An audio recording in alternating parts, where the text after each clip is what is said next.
So thank you everyone for joining us. I think that this session comes at a really opportune moment where, particularly in the UK, we're seeing a rise of Indian literature winning prizes, taking to the stage, reaching audiences. But certainly elsewhere, global trade, geopolitics, diaspora growth and technology are really reshaping that map and providing publishers from India and beyond the opportunity to really go global and seek new markets. And I think we've got some really interesting perspectives and speakers here that can talk to that. So we do need Kanishka here to kick us off, but we'll join him in the conversation when he arrives. So maybe, Georgina, I can start with you, because you work across books, radio, global cultural reporting. And from what you see and from your perspective, what do you think are the kinds of Indian stories, ideas, or authors that travel most successfully across cultures? So I think it's not about genre, it's about voice. It's the same if you write in any language at all. Once you find your voice, I think you find your audience. Stories don't have to over-explain themselves. They can travel further if they don't, I think. And work rooted in a specific place resonates most. People love either familiarity or they love something entirely new, but it's about zeroing in. I think this kind of counterintuitively, the smaller you get, the wider the appeal, it would seem to me. Readers, I don't think are looking for Indian stories as a category. They're looking for stories. They're looking for themes that they can already identify with, that they already care about. Family, power, gender, faith, migration, all of these things resonate across so many different cultures. So I don't think that we should be kind of zeroing in on it and making Indian literature a thing on and of its own, out on some limb somewhere. This is global literature, and it needs to find a bigger global audience. And I think it takes the whole ecosystem, doesn't it? Quite often you'll walk into a bookstore in the UK or US and you see foreign literature in its own section, whereas shouldn't it be mixed up with everything else? Absolutely. I mean, I think quite a good example of this, although it's not Indian, it's Nigerian. I don't know if you remember that book a few years ago. It was called My Sister, the Serial Killer. Absolutely, by Yinkan Braithwaite. Fantastic book. Although I have to say she's a friend of mine, and she was kind of slightly embarrassed, I think, when it was such a huge hit, because she was actually working on this huge kind of magnum opus. This really, really serious novel. And while she was doing that, she thought, I'll just bang out this little thriller. And of course, it became this absolutely huge hit. But the point I'm trying to make about it is, it was set in Nigeria, but it wasn't really about Nigeria. And there were a lot of things in there that could only have been Nigerian, but there was also stuff that wherever we came from in the world, you could understand. Your sister's mad, somebody's annoying you, whatever. That was a global story. And I think that holds true across wherever you come from in the world. Yeah. And do you think when writers are writing, they should have in mind a local audience, a global audience? Because often writers will think about who their readers are going to be. Absolutely. I don't think they should have in mind any kind of audience at all. I think you have a reader and you don't care about where they're from. I mean, I think when we, particularly as was mentioned, I come from Zimbabwe, so when we're out of the sort of major Western centres, when we're not in Britain or America, and we're looking at a foreign market, we're thinking about sending our books to the West, typically. But I don't think that's the case. I think we should be, particularly in India, looking at Jakarta, looking at Sri Lanka, looking at people who resonate with the South Asian story, and not necessarily. I mean, I think increasingly the British and American publishing industries are becoming less and less important in the world as the emerging markets grow. And so I think when you're thinking about an audience, the default is to go Britain or America, I don't think that should be the case. It should be look at your own market first and then expand from there. Yeah, and would you say the same about looking for, when you're looking internationally, reaching the diaspora, or is it just reaching everyone? I think it's reaching everyone. I really don't think that you can cut it up like that. Tell a good story. People everywhere in the world will want to read it. I mean, I'm sure we'll talk about translation later, but that absolutely comes into how you tell the story and what kind of appeal it has. Yeah, well, that segues nicely into you, Kanishka, and welcome. So we're talking about new geographies of growth, and we're talking about how Indian publishers can go internationally. What are the opportunities for them, and how can they do it? And your practice increasingly takes you, yes, to the UK and the US, but beyond those borders.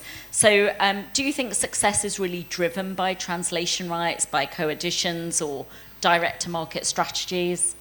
So, I mean, there have been many instances where, works to, like fiction, literary fiction from South Asia, whether it's India, Pakistan, Sri Lanka, is sold in European markets or even some other market, Turkish market, before it is sold in the UK, US. And there have been instances where an author is published in these markets for multiple books and then they end up getting a UK, US publisher. I mean, there are a lot of challenges involved in this. One is that it's very difficult to get a UK, US publisher to part with English rights for the rest of the world. Yes. Publishers in the UK are becoming very territorial. They want to keep Commonwealth. It's almost non-negotiable for them.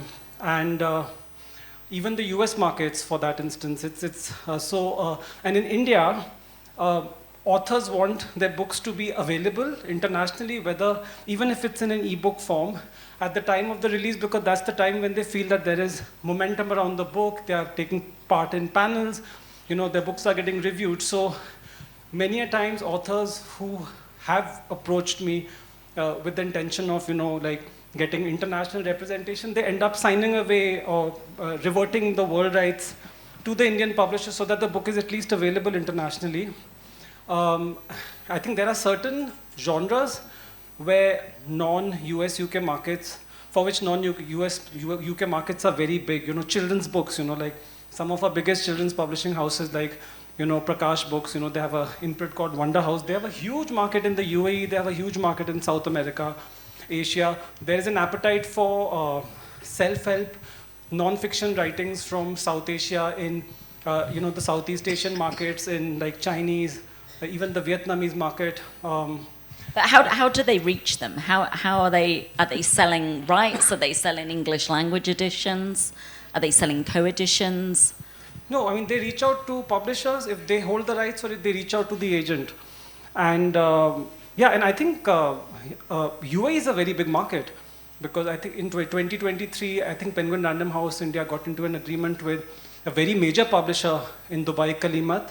And as part of the arrangement, Penguin Random House India, including Southeast Asia, because the CEO is looking at both the markets, they were going to translate some of the Arabic titles on Kalimat's list and make them available globally. And Kalimat was going to acquire some of the books for their markets and get it translated into Arabic. Yeah, so looking at partnerships as well as so in those cases, I got messages from the editors at the publishing house in India that there is interest in the Arabic rights. But one last thing, those markets follow the UK-US markets. I mean, the first thing that a scout or an agent, or even like an agency specializing in sub-agenting rights on behalf of UK-US publishers or larger agencies, who is the publisher in the UK-US? So it's quite complicated and it's not easy. Yeah, one trend that I've been seeing as well is that in many European markets, the English language edition, so being exported from the UK and the US, is overtaking the translation market. It's a problem, but it's an opportunity as well, I think. No, it's a problem for the local publishers. I don't know if you've noticed that if there's a big deal for a debut book or even a well-known author's book, rights are sold in the UK, US, and multiple European languages and foreign languages, but Germany is very hard to sell because the Germans are now wanting to read the the book in English English, language in edition. the original language. But I think one thing that we're seeing is that these German editors are looking to other languages now, where the English isn't available necessarily, where there's no potential for cannibalization. So and also UK US publishers, they want non-exclusive distribution for their editions in all of Europe, and that is non-negotiable for some of the publishers I am dealing with, mostly translation, who are looking at translated fiction. But I think it's an opportunity for languages like the Indian languages, where perhaps there's not an English translation yet, to sell those translation rights from the Indian language into German, French, Spanish, and other languages. Yeah, it's an opportunity, and if you look at subcontinent as a whole, I don't think publishers are supplying to Pakistan, like Indian publishers. It's been a while that there has been, like trade between the two countries, and now I'm hearing that books are not even available in Bangladesh. So, I mean, Indian publishers have to look for new markets, agents have to look for new markets.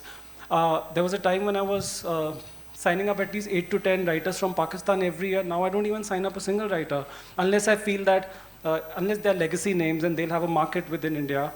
Or unless I feel that they have a readership internationally. So we need to look for newer markets. Yeah, absolutely.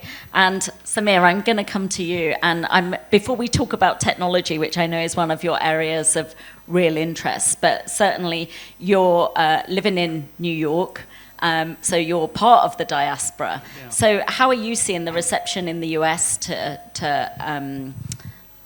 books, say, from India or from elsewhere?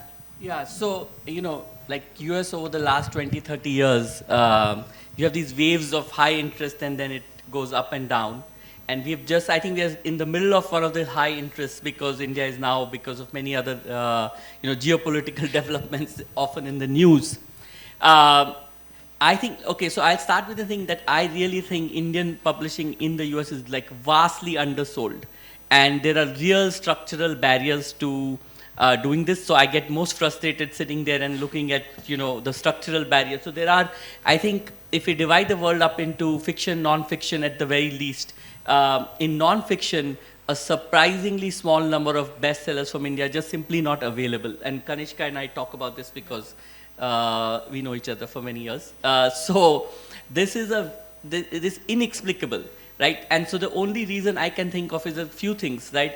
I think the big publishing houses here do not have a focus on the diaspora. India itself seems like a big market, whatever the internal dynamics of that. There's also, things like reviews in the international press. The Guardian might review many Indian books, but the New York Times doesn't do as many until it's published there. So there are like real structural barriers, and I think that needs to be sort of broken down, and there are a few ways. Of course, my thing would be that most Indian publishers should just go direct without doing a US edition. Yeah. But outside of that, keeping the current structure in mind, I think there are marketing efforts that can be made. I think Indian publishing can be much more ambitious than it is, right? There is, for example, India is seen as a big market by outside publishers, but we don't use that strategically, right? I'm going to say something that's slightly controversial. The Booker Award is $50,000. We can surely make a bigger award based on the Indian economy. And of course, Booker's prestige doesn't derive from the thing. I understand that. But I mean, I don't know why we have to depend on outside, we can do much better. And that would actually create, right? So we are not doing, we had a previous discussion. So whoever, I'm going to repeat my points. We should have far more parties. We should spend much more effort on marketing, right? We should do much more of that to project the soft power of Indian publishing. Without that, you won't get the hard power. Right, so I'm all for the parties. Yeah. I think everyone in this room will agree with that. I agree with him that the US markets are becoming very insular. They are only interested in, books on subjects that concern them, and also written by like writers who are like American writers who are like living in North America. In fact, we were talking about the book, Heartlamp has not been covered in any publication in the US. Seriously? Yes. It was published in the US at the same time as the UK, because the UK publisher published it in the US, and the new Gitanjali Daisy Rockwell translation, Our City That Year, has not been covered in any publication. It was published by Harper Wire, so it's very tough. Yeah. Yeah, it's tough. What role do you think the media plays, Georgina, in making a book a success? Oh, I mean, it's huge because, people often ask me what's the secret of a bestseller. I have no idea, but some books get covered and others just don't. And why do you think that is? there's no secret sauce. I have drilled into this with a million different writers and asked them what it is. I'm thinking, what's her name? I'm trying to tell you a story and I can't now remember the book. It was a book that came out last year, debut novelist, and instant hit. And the minute I interviewed her, I knew it was going to be. It was something about the way she sold herself. Kellyanne Bradley, the Time thingy, whatever it was. And this book has just completely taken off. It's been absolutely amazing. But she had a lot of the media behind her, and I think that she's very engaging. And as I say, from the minute I met her, I thought, this is going to be a hit. But I wonder if that was because I thought, I really like you.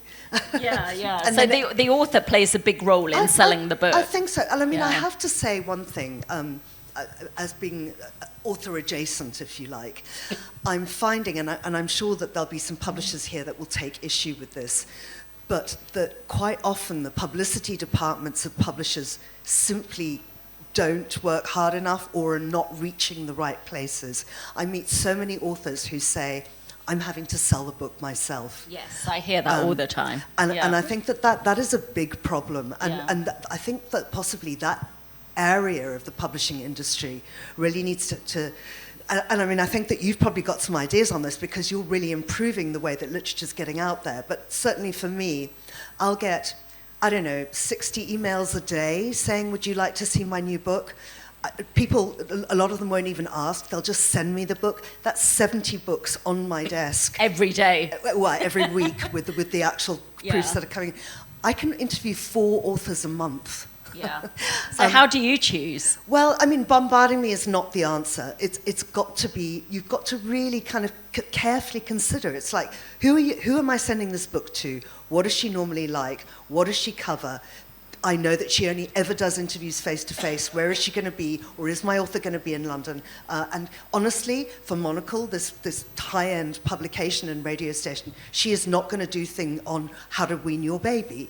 It's just not going to happen. Yeah. But send me something fantastic new with some kind of cutting edge. I'm not against debut novelists. I know it's really difficult for them to get any publicity. I love a debut novelist. I particularly love a book in translation because I think I was going to ask they've about that. really got to be pushed out there. And it is the media's responsibility to do. Nobody else is going to. Well, I tell you who else is actually doing it is English PEN, the Writers' Human Rights Organisation, and to a certain degree the British Council. But PEN under Will Forrester does an amazing job in our translations program of giving grants, of encouraging translations, and of just getting books out there. I mean, and then there's lots of regional organisations, Undachi, for instance, in Sri Lanka, and so on. But I do think your question was about the media, and I've gone wildly off topic. I do think it is our responsibility to get them out there, as well, of course, as the publishers and the authors themselves. And it all does come down to the quality of the translation. But in your line of work, of course, you can get that out so much more smoothly than a traditional publisher, because there it goes, bing, and it's on your screen, which is so fantastic. Yeah. We will come on to that. I just wondered, Kanishka, if you wanted to dive in on that, and if you've got an author that's not published by a UK publisher, do they stand a chance in reaching the media and getting distribution in overseas markets if they're published from here, for example? I think in most cases I ask them to give the rights back to the publisher so that they can make them available online, and some publishers have they have an understanding with Ingram, so the books can be printed in those markets. And some of the multinationals in India, they also supply like a few hundred copies to certain bookstores in the UK, Australia. And if there's a big demand for a book because of the subject in a particular country, then even more copies can reach out. But I don't know. I mean, if the rights are not sold, then they remain unsold. We revert them to the publisher, or I mean, which is why his initiative, New Publishing Venture, becomes vital for writers who are looking for an opportunity to publish in the UK, US, the market is very, very bad. It's very difficult, UK, US markets. Yeah. So it's very difficult to sell new writers. They even forget new writer. There are so many writers from the subcontinent who have been publishing with, well-known publishers in the UK, US for decades, and now they don't have a publisher, in the UK. Now they're selling in India. So everything's pointing to Stack, Samir. So tell this audience about Stack for those that haven't heard about it. Yeah, so Stack is a platform to upload your, if you're a publisher, your book. You can offer it digitally or physically across the world. Some of the big problems we have solved are payments across, around the globe. Most importantly, printing across in different markets.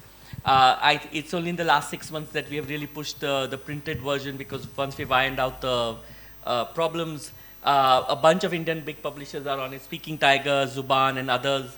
But fundamentally, if I go back and not sort of get lost in like the problem we are trying to solve, even keep Stack aside, right? Because sort of that's obviously just my interest. I still think that the fundamental problem is that for publishing is that we need to turn it on its head. Right now what happens is that the publisher pays the author without having made any money, pays the printer without having made any money, pays the distributor without ever having made any money, and then Amazon sells the book and gives you your whatever you have invested like 12 months later. Right? And so because of that, the entire thing has become it's become like this sort of depressing, environment, when it should really be a much more optimistic thing. You should try there's a fundamental problem that technology can never solve, which is what is the voice in this generation that works?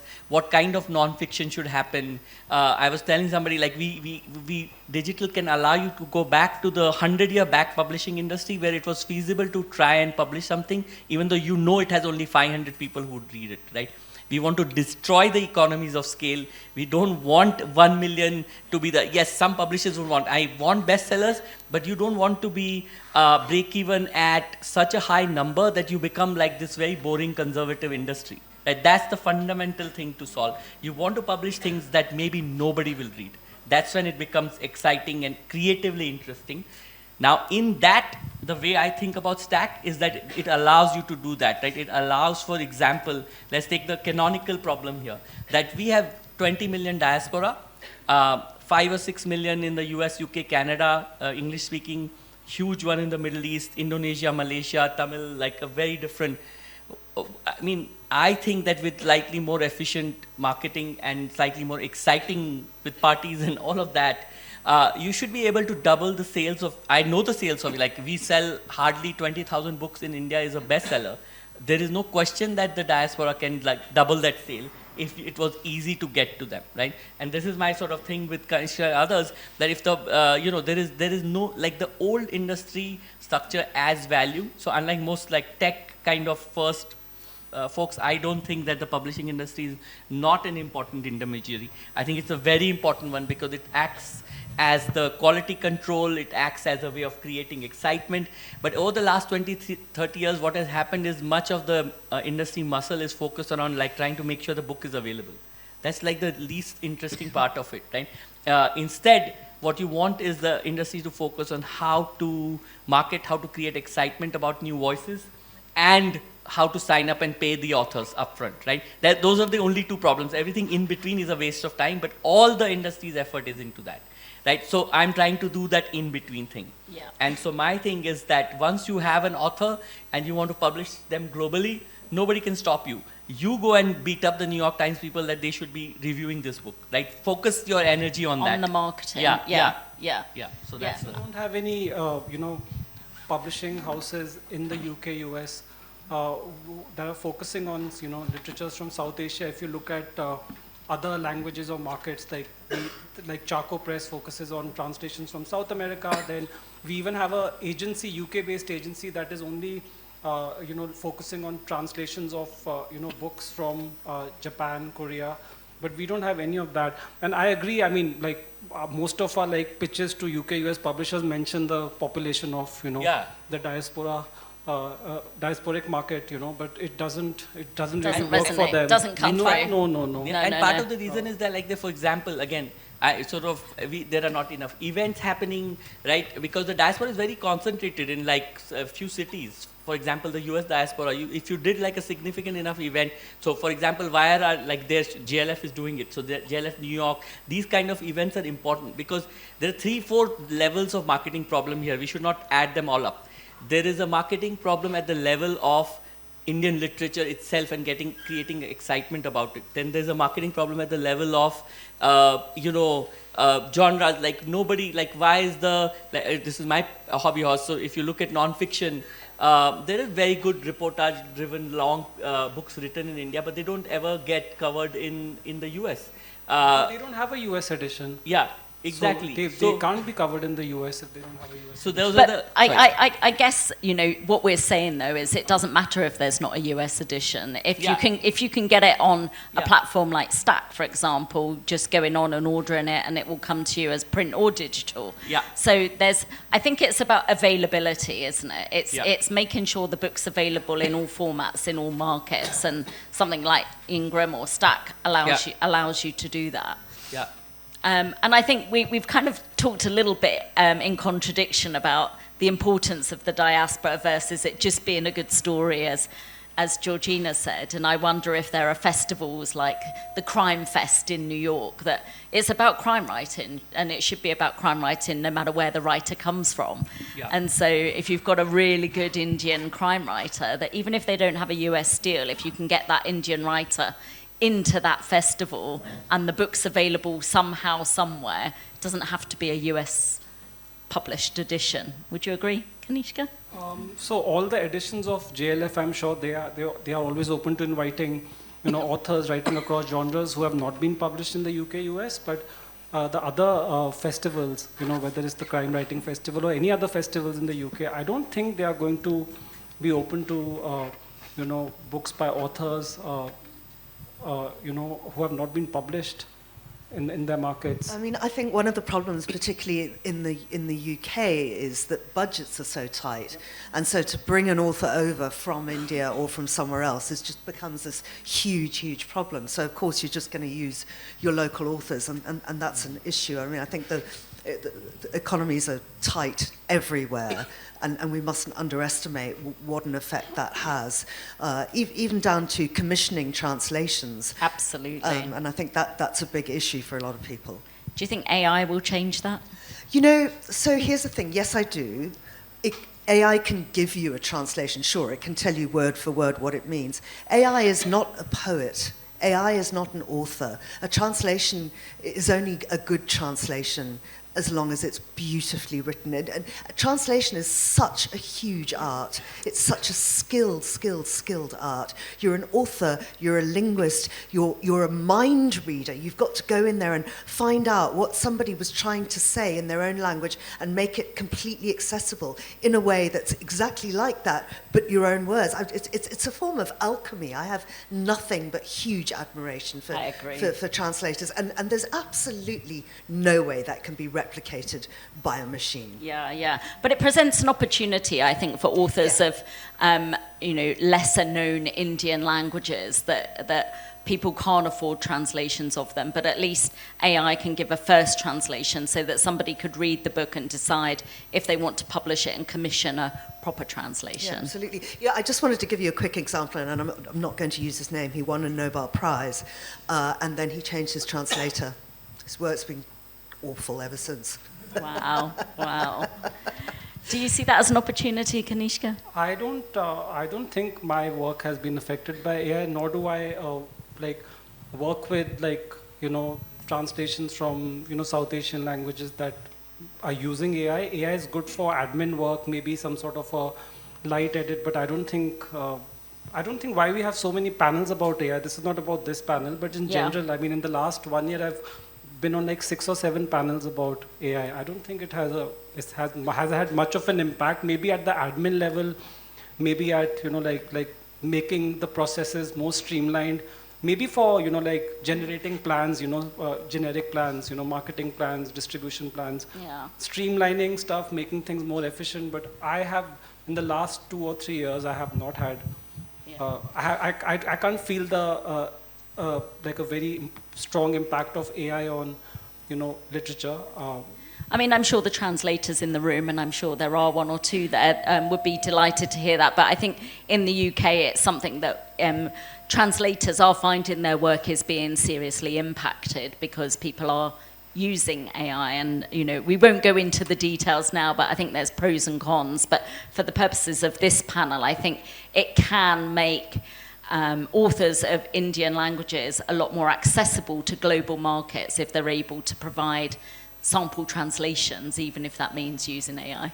But in any case, they are doing sample translations for gratis. I mean, they don't get paid in advance. I mean, most of the translation work that is coming out of India is a labor of love. Yeah. Because no matter how big the text is, if it's like 700 pages or 200 pages, they are only going to get like a part of the advance. They are not paid per word.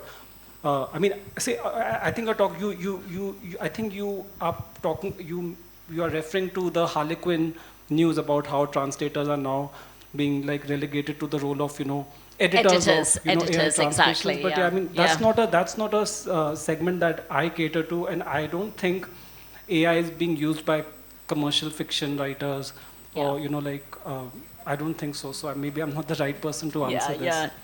Let's see if there's anyone in the audience that has any questions before we keep going. I thought we'd have quite a few. So gentleman there in the white. Just wait for the microphone, please.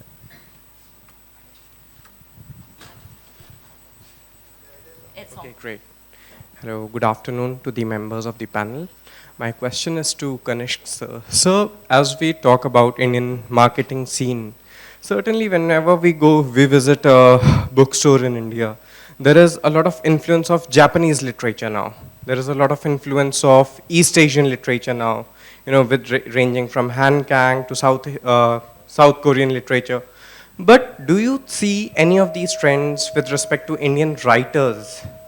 Do you see, and especially with regard to fiction?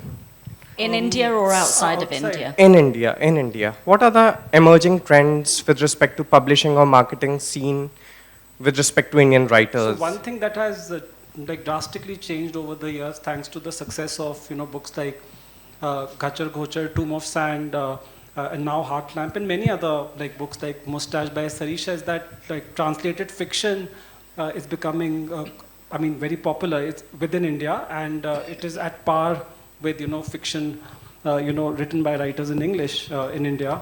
I don't think, unless it's a book endorsed by Oprah Winfrey, or unless it's your legacy authors Arundhati, Salman Rushdie, Amitav Ghosh, it's very difficult, for a new writer to break out in the UK, US markets, no matter who is publishing their book. So, and in India, the reason why these books are doing so well, because also the readers are globally connected, through social media, and I also feel that there is this aspirational element to reading books which are being talked about internationally.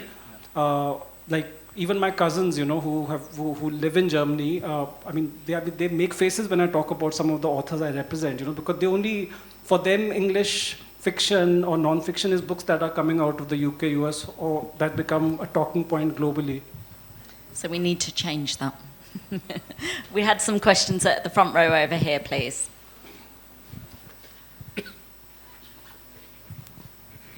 Thank you so much for this wonderful session.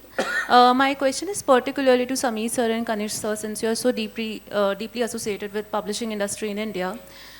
Do you think Indian publishing industry is more global facing nowadays or more regionally rooted, since we are trying to promote our regional literature as well? No, I think it's very diverse. We have a lot of publishing houses now. We have publishing houses who are specializing in specific genres. I mean, we have so many children's publishing houses. But I think there are a lot of options for the author and the agent, and that's the reason why I'm in this business and have been in the business for so long, is there's a lot of variety.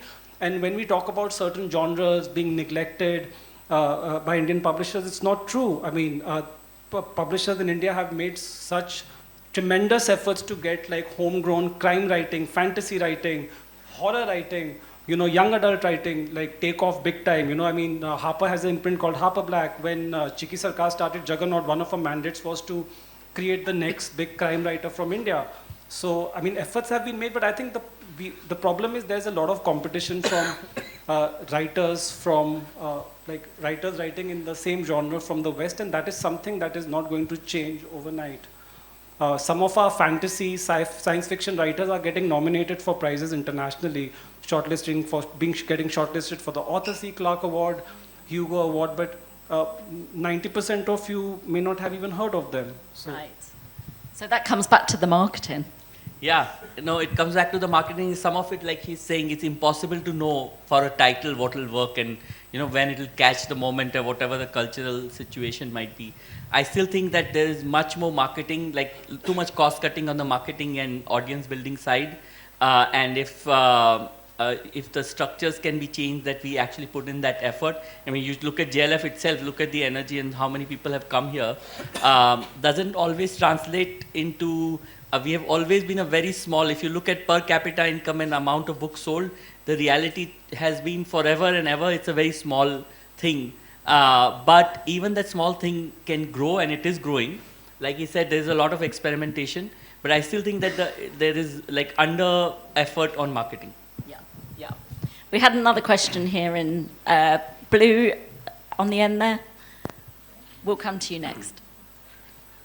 We have time. We've got time. My question is to any one of you, you can take it up. My problem is that there are lots of people who are publishing self-published books. They are doing that. Is that affecting the traditional way of publishing, and how do these things, affect each other? That is my question. I can take that first, and then you can sort of. I think so. There is really no. I don't see a big clash between self-publishing and publishing. Fundamentally, if you go back to the number of readers we have, overall size of the books and publishing it is too small. So I don't think the self-publishing is making a difference. Like I said, I fundamentally believe publishing actually adds a lot of value in terms of developing authors. This all takes time. At the same time, as somebody who has a self-publishing platform, I would say that there are some, the new generation of writers for whom the book is a live object. So I don't want to go into the theory of how, the young people are writing in a way, they're publishing chapters every week, and they're reading what the fans are writing about it and publishing, right? So there's a new way of publishing as well. I don't see any clash. I think you cannot have a situation where self-publishing is doing very well and traditional publishing is not. I can't see a world where that is happening. Yeah. And There's the same, the reverse is true, right? Yeah. What you want to create is a culture of reading, and it's great however people get to it. Agree. I agree with him. Sometimes they can complement each other. So, in the West, there are many instances of self-published authors selling in such huge numbers that their books get sold to like major publishers via agents for millions of dollars, and there have been some instances of that in India also. Savi Sharma being one of them, and there are many other writers even writing in vernacular languages. So publishers then show interest in publishing their books, bringing out their books, and sometimes they no longer have the resources or wherewithal to supply so many books, because they are they've just started it out as a self-publishing thing. I think literary writers tend not to self-publish because it lacks credibility. Self-published books will not be eligible for any prizes. Self-published books will not be reviewed by anyone. But I think there are so many occasions where self-publishing of a book is the best route for an author. Yeah, it makes sense for them and makes sense for their type of writing as well. If they are aware of the market for their book, and if they know that the market of the book is very limited, and if they want to control the entire process, if the timeline is something which is not feasible for any publisher, if they want to control all the processes, then yes, they can reach out to, like a cover designer, an editor, and then just self-publish the book. And they have a lot more freedom over the marketing as well. Yeah. Another question. Just here.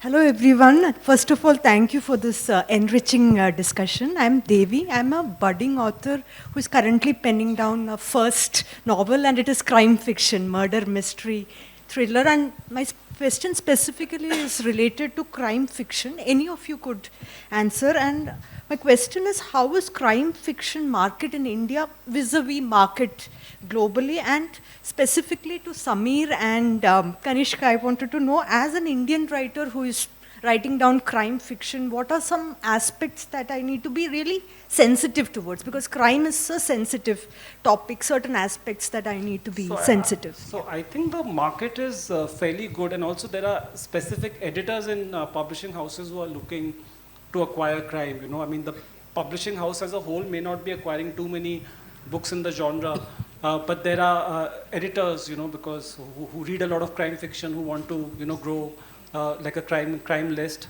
They might be open. There have been instances of like homegrown crime writing taking off internationally. One of my authors, Meeti Shah, she's done this Mumbai Murders, you know, mystery series, and all the books have been published, have been picked up in the UK. They have been shortlisted for the Dagger Prize like multiple times. In terms of sensitivity and what to keep in mind, I think it really depends on the book that you're writing, you know, because crime takes so many different exactly varieties. As an agent and an editor in a publishing house, we are going to read the whole thing, and it also depends on what your inspiration for the book is. If it's based on, you know, like some true crime, then but if it's like adequately fictionalized, then I don't think it should be a problem. So, exactly, yeah. Exactly. Lady with the pink bag's been very patient, so let's, would you still like to ask your question? Lady here, grey bag, sorry, it looks pink from here. Would you still like to ask your question? This is for Mr. Patil. My name is Sarita. How does TAG stack up against Amazon, which is print on demand? Yeah. I'm also a budding author, so I just wanted to ask this question. Yeah, you have asked me my favorite question. I was hoping somebody would ask me this. It was worth waiting for. Yeah. No, so it's very simple. Amazon keeps 80% of the revenue, and in this case, you will keep 80% of the revenue. And especially on digital, Amazon is worse. I think it keeps all the revenue because you don't know what you made, because it might put your book in some kind of all-you-can-eat, you know, formula and whatever. And most importantly, on Amazon, you don't know who bought your book, right? Once you put, this is the most amazing balance of power shift that the publishing industry allowed to happen. I don't know when and how, but you should know who has bought the book that you just sold, because the second book should be easier to sell than the first. Right now, we have a toss of a coin every time you publish a book. That should not be the case. So those are the three big differences. So Amazon is giving zero distribution. You have asked me my second favorite question. What distribution is Amazon doing? It's not even here at JLF, right? You guys are putting in all the effort to market the book, create the demand, pay the writer. And I'm actually not anti-Amazon per se. They have actually increased the availability of books to small towns and places in a way that nobody has, right? I'm saying this is, but it cannot be the only way to distribute. I normally give an example to publishers that they don't like. But think about Nike shoes. Nike doesn't sell only through Amazon. It has its own shop. It has many distribution, that we have to think about distribution in a strategic way. Amazon will be the most important distributor. There is no question about it. But we should just forget about them. It's done. As a writer, as a publisher, you need your books to be everywhere. Absolutely, Nike. The readers are everywhere. Okay, I think we've only got time for one more question. So, gentleman here with his hand up. So I actually want to know what makes an Indian bestseller in the West, because there have been a few that were originally published in India. I'm not talking about Indian people who were published in the West. What does the data tell us about the last 20 to 30 years? What sells in the West? Why does it sell? And how does it happen? Because or Georgina well, from my perspective, I think it's universality. I mean, I think that there are just, it doesn't matter where the writer is from. You're addressing a universal audience, and I just go back to what I said earlier. It's about the story and not about where the story is set. It's about connecting on that human level, and I think you see that with a lot of Indian writers who have made it in the West. I'm sure you've got more to add to that. I guess from a technical perspective as well, it's often a matter of timing, isn't it? And it's finding the right person in the right publishing house who's so passionate about that story that they they just know how to sell it. They know how to get behind it. And that can be difficult to find, but some of these successes, they've just landed with the right editor at the right time, haven't they? So much of what is about It's luck. about timing and luck, yeah. And I'm sorry to say that. And from hard my- work, and hard work. From my perspective, though, in publishing, so much combined with the hard work, as you say, it's just the luck of the draw. Yeah. Okay, just one more question, lady in the front here, and then we've got 2 minutes. So quick question, quick answers. My question is, as an author, nowadays, if you want to reach out to US or UK markets, who should we make ourselves visible to? Librarians, bookshops, schools, students, parents? Everyone's a potential reader. You should reach out to agents. I mean, if you want to publish in the UK, US, I mean, there are so many agents. They're looking at so many different genres. Big agencies with 20, 30 agents, sometimes even more. And if you think that your writing is good enough, your story has a wide resonance, just follow their submission guidelines and reach out to them. If nothing works out with the UK, US agents, you can turn to Indian agents. And there have been many instances where Indian arms of like global publishing houses have done a global deal, and this is becoming more common. I mean, it doesn't happen all the time, but yeah. And also if an Indian publisher really wants an author on their list, they can kind of convince UK to make a small offer. So sometimes these deals can happen internationally via the Indian offices because they are constantly engaging with the UK, US office, especially the ones that are like smaller outfits in India with lesser number of editors and so. Or you can publish on Stack, where there's already a big audience of readers from the UK and the US buying books. There are a lot of contests in the UK, US where the winning manuscript gets a publishing deal. True. So you can I mean, just look up so many writing resources online, so many And options. think outside of the box as well. There's the traditional route that you're saying, agents approaching publishers, but there's the non-traditional routes as well. So, but ideally, you should start working publishing in magazines. Entering. If you have any short fiction, try and reach out to the well-known magazines in the UK, US, because while an editor is going to respond to the book that you submit to him directly or via an agent, it's always good to have a body of work, published work. thank you, everyone. We could sit here and talk all afternoon, but a big thank you to our panelists.